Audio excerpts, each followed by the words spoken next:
Selamat sore, salam sejahtera untuk kita semua. Perkenalkan, nama saya Yonce Lolang, salah satu mahasiswi dari Fakultas Teologi Universitas Kristen Indonesia Toraja. Saat ini kami ada proyek final tentang mata kuliah dogmatika untuk menyampaikan refleksi mengenai eklesiologi. Dan saat ini saya memilih untuk mengangkat materi tentang apa dan bagaimana gereja terhadap kaum LGBTIQ. LGBTIQ atau singkatan dari lesbi, gay, biseksual, transgender, intersex, dan queer. Lesbi adalah istilah bagi seorang perempuan yang memiliki perasaan cinta atau lebih tepatnya orientasi seksualnya itu justru kepada sesamanya perempuan. Kemudian gay. Gay ini adalah kebalikan dari lesbi, yaitu istilah yang digunakan bagi seorang laki-laki yang memiliki perasaan cinta atau orientasi seksualnya itu justru kepada sesamanya laki-laki. Kemudian ada yang disebut dengan biseksual. Biseksual ini adalah orang yang memiliki perasaan tidak menentu. Kadang ia tertarik dengan seorang laki-laki, kadang pula ia tertarik dengan seorang perempuan. Selanjutnya ada yang disebut dengan transgender. Transgender ini adalah seseorang yang memiliki perilaku tidak sesuai dengan jenis kelaminnya.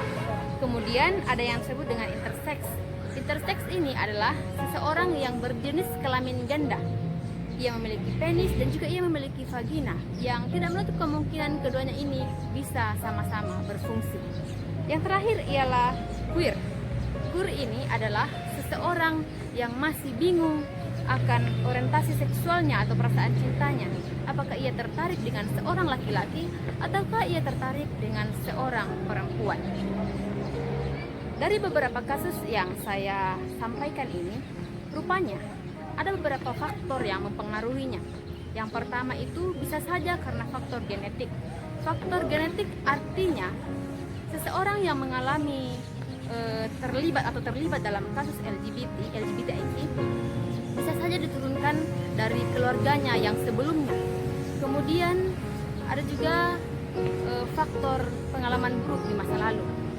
Ketika seseorang pada masa kecilnya atau pada masa lalunya pernah mengalami kekerasan fisik atau psikis, maka tidak mungkin menutup kemungkinan bahwa orang itu akan memilih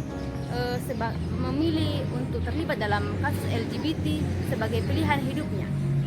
Sebagai contoh, misalnya ketika seorang anak perempuan pada masa kecilnya ia mengalami kekerasan fisik atau kekerasan psikis dari ayahnya ataukah dari saudaranya laki-laki, maka anak perempuan ini bisa saja trauma dan akhirnya ia membenci semua laki-laki.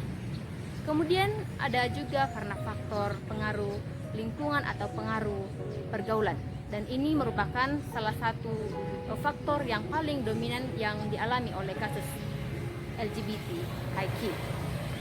Bapak Ibu saudara-saudara, berbicara tentang LGBTIQ dalam realitas sosial, beberapa di antara kita menganggap bahwa hal ini adalah dosa yang justru mengakibatkan kita membenci mereka, menjauhi mereka, mengucilkan mereka, bahkan kita menghakimi mereka. Saya teringat satu kisah dalam Perjanjian Baru ketika para ahli-ahli Taurat dan orang-orang Farisi hendak mencoba Yesus dengan mendatangkan seseorang perempuan yang telah berbuat zina.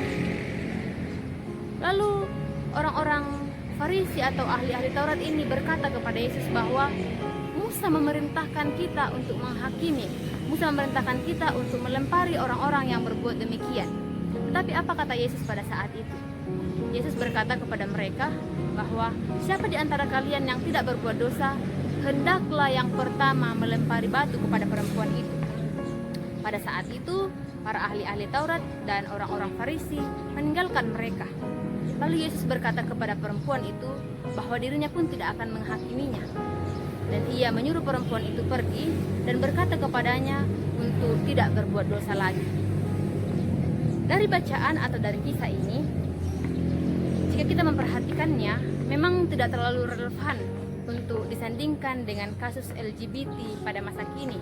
Akan tetapi, dari kisah ini, kita dapat belajar bahwa Yesus saja tidak menghakimi. Yesus saja tidak mengucilkan atau menjauhi orang-orang yang berbuat dosa. Akan tetapi, Dia justru mengasihi mereka. Ya, walaupun memang tidak dapat dipungkiri bahwa Yesus tidak membenarkan perbuatan-perbuatan yang demikian. Lantas, yang menjadi pertanyaan, bagaimana tindakan kita sebagai gereja dalam menyikapi kasus LGBTIQ pada masa kini? Secara pribadi, saya ingin mengatakan bahwa memang ada beberapa dari perilaku kaum LGBT yang tidak untuk dibenarkan. Salah satu contohnya ialah keinginan dari para kaum-kaum homoseksual untuk hidup layaknya suami istri. Saya rasa ini sangat bertentangan dengan firman Allah. Dan beberapa gereja pun menolak melakukan pemberkatan nikah bagi kaum-kaum homoseksual. Salah satunya ialah Gereja Toraja. Akan tetapi, jika kita kembali pada topik pada saat ini, yaitu bagaimana peran gereja atau tindakan gereja dalam menyikapi kasus LGBTIQ pada masa kini, maka hal-hal konkret yang dapat dilakukan ialah mengasihi mereka atau merangkul mereka. Mengasihi atau merangkul kaum-kaum LGBT, contohnya dalam organisasi atau dalam persekutuan-persekutuan gereja atau bahkan dalam masyarakat. Kita memberikan kesempatan kepada mereka. Kita memberikan kesempatan kepada mereka untuk melayani atau berpartisipasi dalam berbagai hal. Kita pun dapat mendampingi mereka dari berbagai pergumulan hidup yang mereka alami.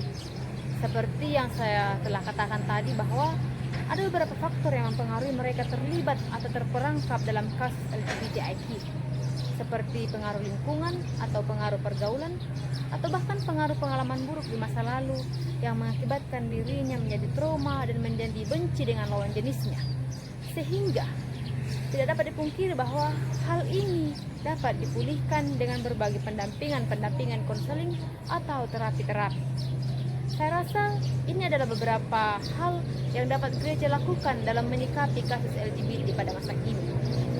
Dan saya harap kita semua dapat melihat sesama manusia, termasuk kaum LGBT, sebagai ciptaan Allah yang sangat berharga dan juga mulia di matanya. Sekian refleksi dari saya, semoga bermanfaat. Tuhan Yesus memberkati.